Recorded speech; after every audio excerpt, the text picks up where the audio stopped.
Toda grande descoberta começa, sabe, com uma faísca. Mas e se essa faísca pudesse ser acesa dentro da própria sala de aula, logo no primeiro dia de faculdade? É sobre isso que vamos falar. Vamos conhecer uma história sensacional de como o ensino de física foi transformado, de dentro para fora, em uma das universidades mais importantes do Brasil.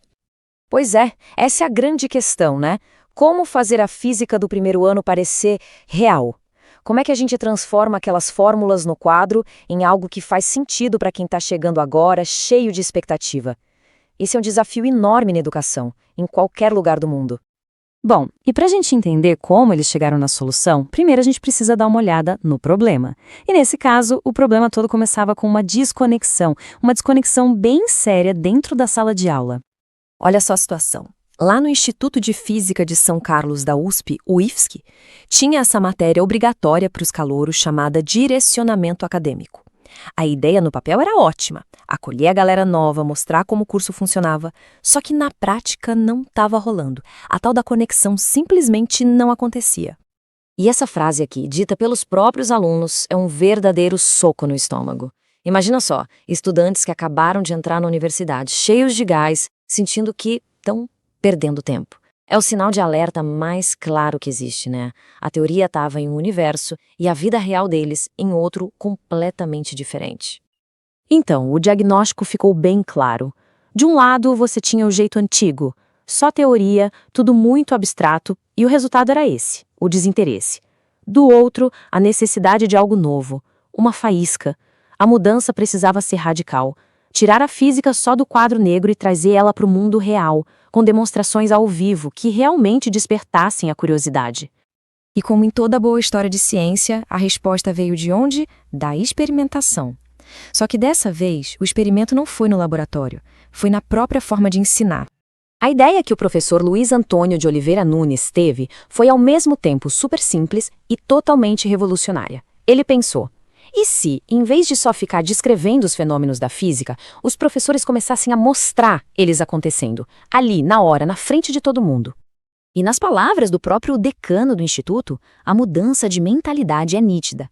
A inovação não era jogar a teoria fora, de jeito nenhum. Era, na verdade, ancorar a teoria na realidade, dar para ela uma dimensão física, palpável e, o mais importante, inesquecível. Tá, mas como é que essa ideia funcionou na prática, no dia a dia? Vamos dar uma olhada em alguns exemplos bem concretos de como esses novos colóquios realmente deram vida à física. O primeiro exemplo é uma viagem no tempo. A gente volta para um dos maiores embates intelectuais da história, quando a simples observação desafiou mais de 2000 anos de dogmas. Então, em vez de só ler sobre a Revolução de Galileu, os alunos viram ela acontecer. Eles viram com os próprios olhos um pêndulo se movendo, viram esferas descendo um plano inclinado e entenderam, na prática, como se prova que a gravidade acelera tudo do mesmo jeito, não importa a massa. A história saiu do livro e virou um experimento ali, ao vivo. Isso é a base do método científico moderno sendo construída na sua frente. Agora vamos dar um pulo de alguns séculos para um momento que une a física com o segredo da própria vida. A genialidade aqui foi conseguir tornar o invisível visível. Os alunos aprenderam sobre o desafio gigantesco que era mapear a estrutura do DNA. E aí, usando só luz e umas redes de difração, eles viram ser recriado ao vivo aquele padrão em X da famosa foto 51, a imagem que revelou a dupla hélice.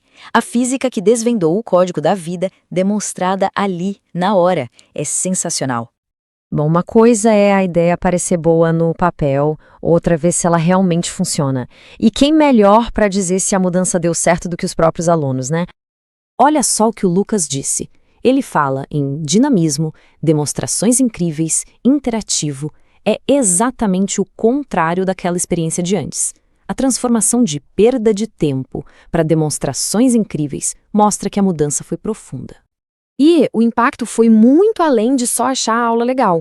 Para a Manuela, a experiência foi transformadora. Não foi só uma aula interessante, foi o que despertou nela a vontade de seguir carreira, de fazer mestrado, doutorado. Isso mostra o poder que uma única aula bem feita pode ter na vida de alguém. E o depoimento do Pedro meio que resume a fórmula do sucesso. A mágica acontece quando a experimentação acompanha o discurso, quando aquilo que é dito pode ser visto. É a prova final de que juntar teoria e prática foi a grande sacada. Então, o que começou como uma solução para um problema bem específico, de uma matéria só, acabou se mostrando algo muito, mas muito maior. Um potencial novo modelo para o ensino de ciências como um todo. O sucesso foi tão grande que chamou a atenção não só dos alunos, mas da direção do Instituto. E para a gente ter uma dimensão do tamanho desse impacto, chegamos a um número. Mais de 50. Mas 50 o quê? A resposta é impressionante. Para o decano, com mais de 50 anos de carreira no Instituto, essa foi a inovação no ensino mais notável que ele já tinha visto. Isso não é só um elogio, né? É um verdadeiro veredito histórico sobre o sucesso do projeto. E para fechar, a fala do próprio idealizador de tudo isso. Essa é a transformação final. Sair de um modelo onde a presença é uma obrigação para um onde a participação é um desejo. É a diferença entre cumprir tabela e ter paixão pelo que se aprende. E a gente termina com essa reflexão. A história lá do IFSC/USP mostra um caminho de sucesso. Então fica a pergunta no ar. Será que este modelo que une teoria e prática de uma forma tão vibrante não é a chave para inspirar a próxima geração de cientistas em todos os lugares?